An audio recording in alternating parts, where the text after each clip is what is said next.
What do you think? I'm going to give you a little bit of tour of what I call my pants of Theseus.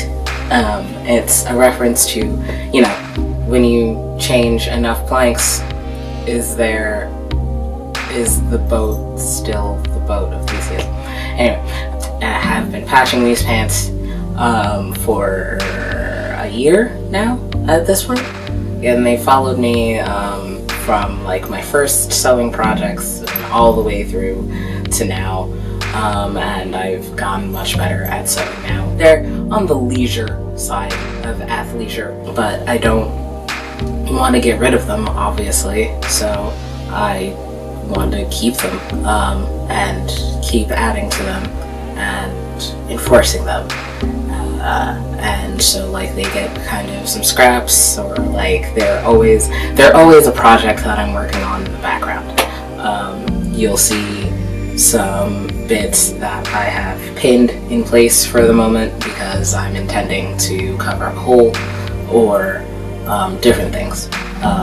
Expect that my cat Pazuzu will be walking around helping out as well, because of course if you have a cat, you know you can't do anything without said cat deciding that he is going to be helping. I suppose we can start at the beginning. This is a piece of a skirt that I bought, literally intending for this. Oh, actually, this is where I started. I started on this side because I had a bunch of holes over here, and I had gone to Fab Scrap, which if you've never been to Fab Scrap, oh my god, you simply must. It's so nice. They rescue textiles, and it's a great resource. Apparently horrible to work at, but a great place to find scraps of materials that, you know, just need a home. I went in with a color palette that I knew I wanted to work in, and I knew I wanted to try learning sashiko, or at the very least like more stitches, and I knew I wanted to use repurposed scrap in order to patch some of the holes that had gotten worn into this over time, through multiple martial arts classes and so to start off with. And I got it specifically for the purpose of using patches off of it.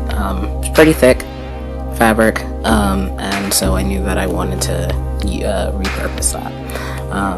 The shadow is Pazuzu again, is a chain off of a coat. I hate the feeling of tags and chains, and like, why would you put a metal chain in a wool coat? You want to know when you wear a wool coat? When it's cold. You want to know what metal does? Gets cold. Feeling of the constant cold thing was driving me nuts, so I decided to remove it. And then I just had this really nice chain, and I was like, well, I gotta do something with it, so now it lives on these pants. This is a Fab Scrap that I found, along with some rainbow sashiko. To start off with, I was using very, very thin threads, because I just figured, you know, that's what you do. But I didn't really have the skill of to work with such thin thread, and didn't really know what I was doing at the time, so sashiko thread was much thicker and easier for me to get on a needle. So at the time I was just like randomly stitching it, and I knew I wanted to attach the two patches together, and so did as such. This is a later addition, because this fabric isn't great for patches. Number one, as you can see, it frees a lot, which not amazing, but hey, it adds character. Let's call it character. I had originally sewed it following the threads, which meant that when it frayed, it ended up fraying out of the stitches. so I went back in later on, I believe earlier this year, did some back stitches in order to kind of hopefully stitch it down more. This is a section of a silk patch that I got. I really love the texture of it. It's black and green giraffe spots. This is, again, the original rainbow thread that I still have, and some thread that I got in the discount bin in a local sit and bitch type place that sells lots of different things, and where I got some of my first needles and whatever. The patch was about the size of this, but I knew I didn't want to use the full patch, so decided to cut it, and I figured I would use the rest of the swatch for something else. This was a silver patch, again, done around the same time, where I didn't know how this sort of fabric would wash. I had never worked with anything kind of like it. I'm glad that I didn't try to turn it into something more, because like this was originally like very like it's still shiny, but it has kind of like started to degrade a little bit into, like, instead of being, I suppose, like a chrome, it's more of a glitter now. So, you know, learning experience. This was when I was learning to cover holes with embroidery work. I didn't super have a plan. I just was going in with different stitches, and I believe it was supposed to be a leaf, but I'm clearly still learning. Also, not a great idea to do that on this sort of fabric. Not an amazing fix, but I mean, the hole is closed. It just means that it has pulled on some stuff, so at some point I'm gonna have to cover this as well. This is, I got some glow thread as a present, and you know, I just wanted to try using it. I never had cut another piece of the skirt and put it on here. This is a leftover scrap from a hoodie. Fab Scrap has these mendables, as they call them. This hoodie that I got had a big square cut out of the back of it, and they had this fabric that it seemed to be like, I don't know, a test swatch or something. That was this really nice, kind of thick other hoodie material, and so I figured the two would work really well together. So this was the leftover from that, and this was me learning blanket stitch. I always confuse those two, blanket stitch. So I really liked how secure it was, and so it's become one of my favorite stitches. This is a piece of a linen sleeve that I had, and some other Sashiko thread that I had gotten from, I believe, Swanson's or so, and I thrifted the shirt off of Threada, but then realized that I didn't actually like how it fit me, didn't want to pay to return it, and so decided that I could use the fabric for, you know, other things. It's linen, it's kind of nice, but mainly I just like to run my hands across the running stitches. I've realized that I really love the texture of running stitches. They're really nice. I like to textural stem, especially with my fingertips, because they're very sensitive, and so I love running my hands across these.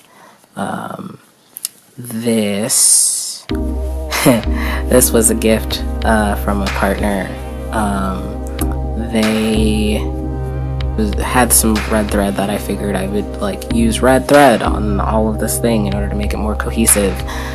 I have since abandoned that idea, but I didn't have a scrap at the time that I was working on it because I forgot, and I happened to be at theirs and they had a scrap of this really thick, nice stretch material, and so I figured that would wear really well. This is an old Star Wars The Last Jedi shirt that I had, and this is a scrap as well because I had turned the shirt into a bag that you can find on my Instagram, Vaguely Haunted. Like, I had like half of a rebellion or a first order symbol, and so decided that, fuck it, this could go on here. I blanket stitched it down because it's actually two The reason why I decided to turn the shirt into a bag was because it was pretty loose, pretty thin, and was starting to fall apart as a shirt. And I just really didn't like the movie anyway, so why still have the shirt? So I double layered it, and so I needed it to, you know, kind of stay down. So tacked it, blanket stitched it. This is an early patch. I was still figuring out how do you put patches on things. I got this. It's a pretty substantial scrap. I would say about a little under a yard, maybe. And I still have some of it. It's a really nice stretch. It washes really well. It's really nice. Just did some stitches with this, my rainbow thread, to stick it down.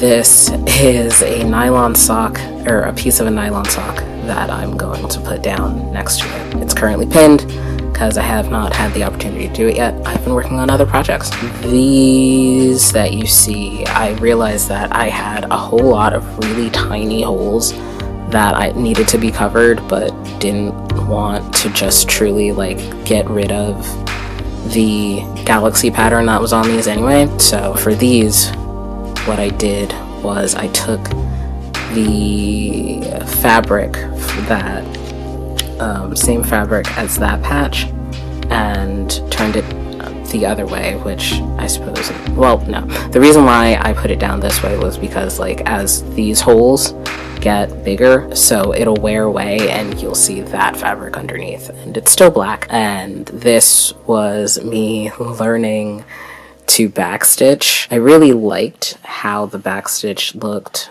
from the side that I was working on. Focus.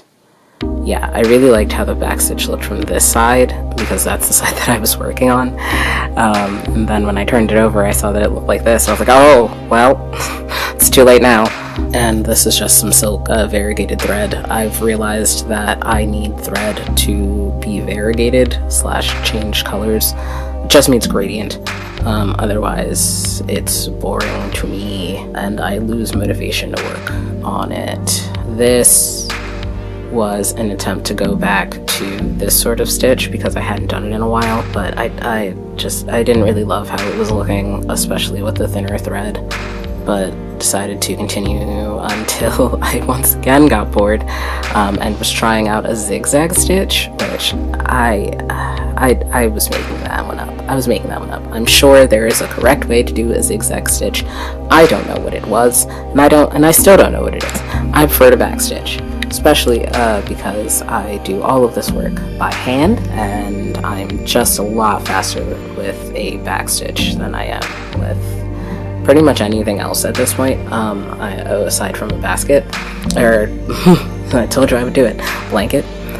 This patch is same thing. The inside has the actual patch on it, and this is where I decided to just kind of commit to using the backstitch. I didn't hate how like the straight line looked, how it looked enough to really be bothered with it. So I also have replaced the elastic in the cuffs because those were starting to fall out. Very easy. I found some elastic at a place, it might have been Swanson's, I'm not sure. Got that, and yeah, just sewed it in.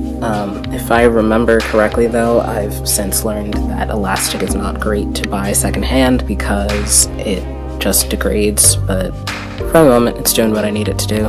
Maybe I've also used the rest of that elastic to repair my head wrap that I sleep in. This was the beginning of me figuring out how to put in the elastic, blanket stitched the whole way around to close that off, and then closed this area after I put in the elastic.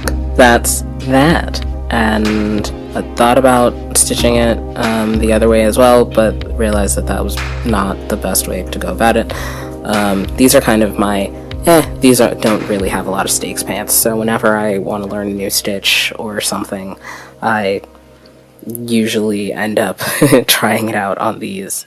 on a new patch and learning something new. This was just a little piece that I had laying around from a shirt that I had repaired. I was still trying to figure out how to use the glow-in-the-dark embroidery floss. This is just abysmal stitching. At some point I'm probably gonna have to redo that one. Let's see, on the back.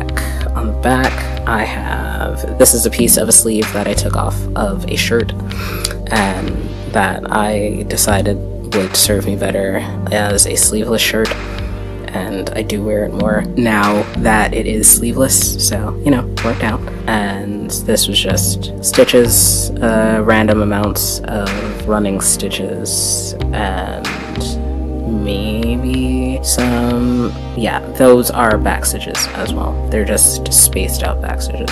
That is the current state of the pants of Theseus.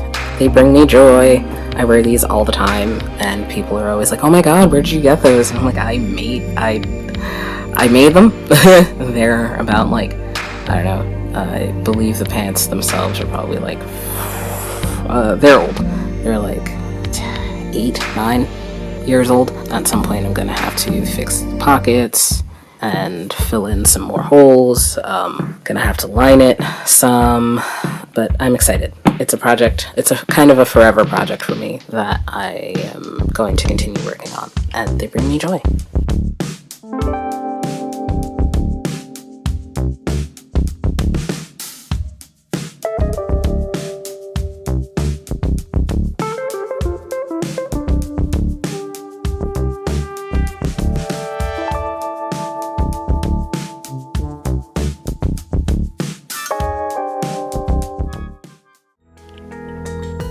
You're so lucky you're adorable. You know that? Sir? Thank you so much, sir. Oh, you're so helpful. Yeah, baby. Oh, really? Tell us more. What are your problems? Oh, really? Oh. Yeah. Okay.